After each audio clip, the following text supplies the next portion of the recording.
Hi, my name is Jennifer Obo. A beautiful Friday afternoon to you on the program Ethics and Values.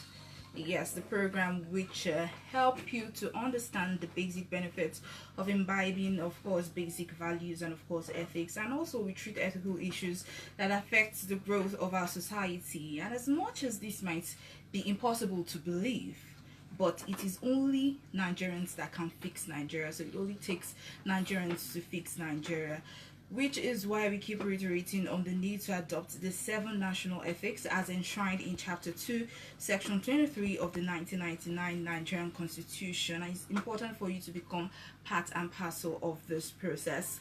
Well, today is International Day of Girlchild with the theme Empowering Girls for a Brighter Tomorrow.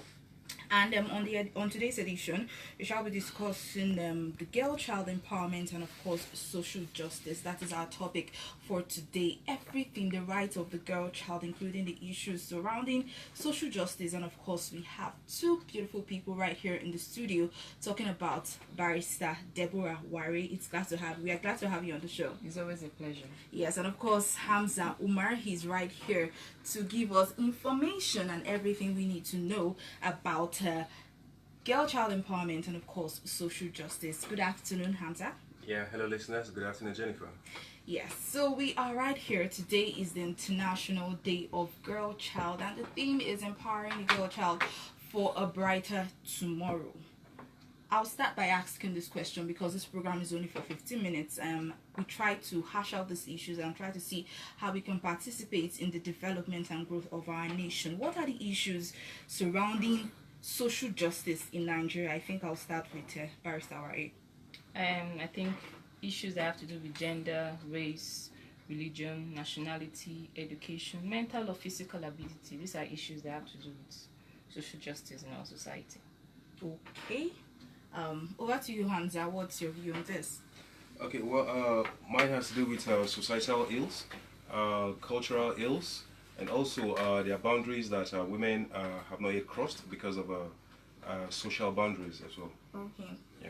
Okay, now what does it mean to empower the girl child? When we say we want to empower the girl child, can you just, break it down into different major facets in the society, starting from the family, the school, in the working environment? Okay. I'll break it down in 3 aspects. I will start with the social empowerment. Okay. It's about making a girl child have a strong self-esteem about herself. She must not be made to feel inferior because she's a woman or she's female. And gender bias, culturally imbibed practices, child marriages, all these issues must be eliminated to socially empower the girl child. Now, we also empower the girl child in education. And it's not a luxury, it's a necessity. And we have to make sure every girl child is educated, because when she's educated, she has something out there to give to the society. We also have to empower the girl child in the political spheres. Make it possible that every girl child is involved in the political process of the society. In every aspect, she must not be restricted based on her marital status. Okay. She must be allowed to participate. Okay, Hamza, do you have further examples regarding this? How can we empower the girl child? Okay, yes, I do, and mine is on 4 different levels. Okay. We have the individual level, that is of self, of how she can, how a girl child can have self-confidence, and how she can know that she is equal to her other counterparts in other countries, and even the male counterpart is also equal to her in terms of education and what she can attain in life. And also there's the social network level that her parents need to encourage her. Okay. They need to strengthen positive relationship with the girl child, the parents, her friends, her peer group, and that's on the social network level. And then there's a community level also. There need to be an enabling society that caters for girls' problem and what they need to do to attain, their optimal destiny in life also. And also institutional level, which is focusing on social change, policy, advocacy, and what have you. Okay. Regarding this, we are talking about confidence now, because there are some people, while growing up, for me personally, I had this law that, okay, as a girl, you're supposed to do this, and as a guy or as a man, you're supposed to do this. The job of a woman, it's, your role is in the kitchen and being a wife and all of that. As a man, you're not supposed to be in the kitchen. You're not supposed to probably go to the market and do some house chores. But as we kept developing as a society, and of course individually, we understood that this thing shouldn't be segregated either to a boy or a girl, and everybody like has a role to play in the development of the society. And you see that this mindset, we grew up with it, and we feel that okay, in a particular place or a particular sector of the society, women are not allowed in this because she is a woman, in quote. So how is the girl child empowerment, how is it vital to in preventing social inequality? Okay, all this I know by law. Okay. All this by culture, and culture by far distance supersedes a human being. Culture supersedes ethnic group. Okay, so our culture, it's not friendly. Remember when in Nigeria they used to kill twins? So it's gradually a white woman has to come and say, why do we kill twins? And they have to stop that. So we, the more we get educated, the more things have to reduce in Nigeria. There is nowhere that is written, even in the Bible or anywhere, that the woman is meant to do all the house chores. House chores. It's not written anywhere in the Bible or the Holy Quran, even in the Constitution, it's not written anywhere. So it's culture. Culture is passed down onto people, but it needs to change. Because now a woman has a whole lot to do. She gives birth to children, she washes, she cleans, she takes them to school. It's a whole lot for her. So husbands at home, or men at home, or parents even need to tell the male child they can go and even wash plates. They can go and do the laundry, they can sweep. So there's nothing that is gender-based. There's no domestic chores that is gender-based. All right, so we'll take a quick break here. When we get back, we'll get more in-depth on the topic of today. Stay with us. It's still Ethics and Values on Capital FM 92.9. Do you know that the character of any nation is determined by the core values it upholds? Do you know that Nigeria has 7 core values? Integrity, discipline, social justice, dignity of labor, you can add patriotism, religious tolerance, and self-reliance. These 7 core values are the pillars of this great nation. Is it possible to live by these core values?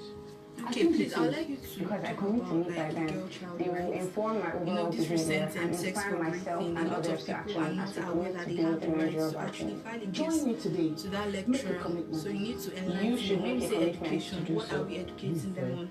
As much as we want to let them, okay, they are going to school and they get the basic form of education. How does that practice of education, how does it feel to be a graduate? How can you exhibit this attitude towards the society?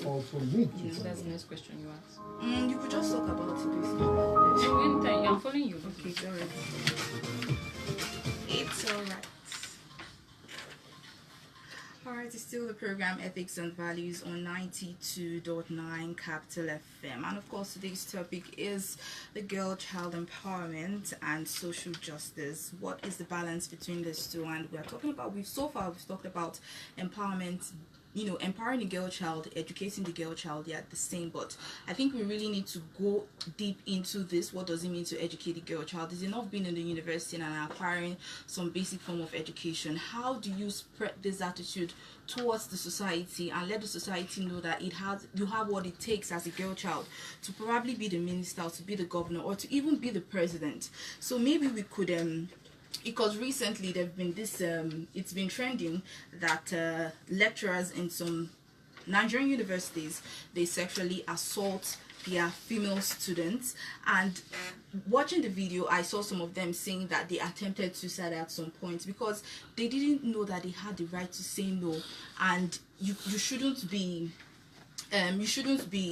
blackmailed by your lecturer because you are not attaining some certain grades. I'm sure they were not aware that they had some basic rights. So maybe you could enlighten us on some girl child rights. Okay, we'll start from the Constitution, because basically Chapter 4 of the Constitution makes provision for fundamental rights of every citizen. Okay. Section 15 also makes provision for freedom from discrimination irrespective of your gender. Now, we are going strictly to the girl child. Now, Section 11 of the Child Rights Act, that's 11A, is against any form of maltreatment or sexual abuse of the girl child. Now, in 2015, the National Assembly passed the Violence Against Persons Prohibition Act, also called VAP. And now, this particular act, in my own opinion, gave room for all of these menaces we're seeing in the society today.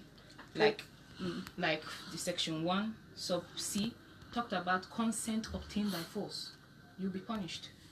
It talked about consent obtained by force. And if you also go to section 5 sub A, it talks about compelling another person to engage in an offensive conduct. So we have to enlighten our girl child about these rights that they have in the Child Rights Act, in the Constitution, and in the Violence Against Persons Prohibition Act. Okay, let's just get down to the fundamental level. Let's just be practical. Let's just bring it in the practical terms right now. A victim of sexual assault, she's in school or probably in a workplace, and she's being harassed by her boss or her lecturer or anybody, and she's afraid. She doesn't even know what to do, how to even feel. If her voice will be heard, how will you encourage her to make her voice heard? What internally, like personally, how will you encourage her to get out of that fight and let her know that she has the right to actually file a case or sue that person for what that person is doing to her? First of all, it's about having self-confidence about yourself, irrespective of whether you went to school or not. So I've gone to university, I know what it's like, I've experienced it before. So the first thing is you speak up early, don't keep quiet. Don't shush it, don't shut it. And every time there's an attempt on you, make sure you, even if it means taping the person, so that you have something tangible to submit when you're talking. The girl child must be taught from an early age that when somebody is touching you in an unprecedented manner, it doesn't mean the person likes you. The person is also trying to abuse you. It doesn't mean, you must also tell the girl child that abuse is not what should be taken to her, because there are some sort of cultural imbibement of values that make people feel when a child is abused is because she's a woman, because they make women feel as if they are like object of sexual abuse. Thank you very much. So you have to make the girl child understand she owns her body. Her body is not an object to be toyed or played with. So when your child comes to tell you, this person touched me in the wrong manner, You should don't investigate. So that's why I teach them how to speak up first, speak up early. Okay. And at any time any of this thing happens, don't encourage it, stand up and walk away. Okay, Hamza, you're a father, and you know, you've been doing a good job so far. Based on my understanding now, I'm sure of that. There is this belief or this quote that a girl's first boyfriend is her father. Yes. You understand? So the way her father treated her, that might be the way, you know, her boyfriend, the way she responded, that care, that love that she got from her father should be reciprocated to whoever becomes her boyfriend in the future, or her husband, you know. So husband, rather. Yes. So what will you say regarding this? What should be the role of the father in the family? What should be the role of family members to build that confidence, to make her feel that she can achieve whatever it is she set her mind to achieve in the society? Okay, first thing first is to boost their confidence. Okay. Just like the barrister just said, you need to make them be able to communicate with you freely.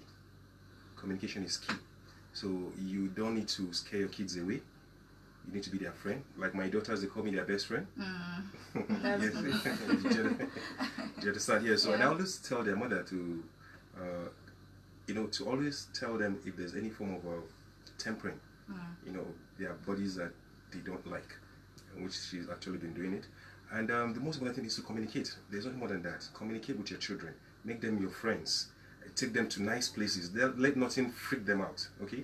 If you have money, you can take them to a nice restaurant weekends. Make them your friends. Let somebody not deceive them in the future with meat pie or shawarma. Yeah. It's nothing. Yeah. Yes. All right. I'm glad that you guys have said a lot, but I don't know if you have any final word regarding girl child empowerment and of course social justice in our society today. I think one final word I can say is our society has to create an enabling environment. It has to start with our schools. We have to create platforms where these girls can go. Maybe a little NGO or something in the school, where the students can go and speak up. Okay. About all this sexual harassment by their lecturers, and it has to be by somebody who is anonymous. That way they feel protected and it will be investigated. We don't have to wait for BBC to come all over to Nigeria to start investigating for us. Okay. All right. That's for you, Barrister Wari. Over to you, Hamza. Okay. Well, on the final note, I have to dedicate this my program to my kids. Okay. Yeah, Nadira, Kairat, my sister's daughters, Fadila and Roshana, and Mariam. And I have this last word to say from Nelim Sazina Chandra. She said, if you think educating your girl child is enough for her to tackle the boundaries of tradition, then you are wrong.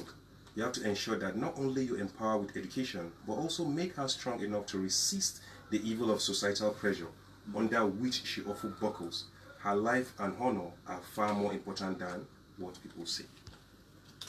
All right, thank you so much. I really appreciate all the information you've given us, and we hope that we can have you next time on this program. Well, on this note, we call it a wrap on today's edition of Ethics and Values. Endeavor to listen to our previous edition by visiting www.audiomac.com/artist/Jenny J Ogle. We are also streaming live on Facebook. That's on my personal Facebook page right now at Jennifer Ogle. Special appreciation goes to the team of Generation for Societal Change, and of course Hamza Umar. Thank you so much for your commitment on this program. Not leaving out Barrister Wari. She's an advocate for gender equality. Thank you so much for coming. It's always a pleasure. All right, until I come your way again, remember, good, better, best, never let it rest. Until your good is better and your better is best. My name is Jennifer Ogle. I am Nigeria. Let's go to Sasha fried my pepper soup. Promising pepper soup. What did you promise? In collaboration with the National State Cooperative Pharmacy. Thank you so much. You've not stopped the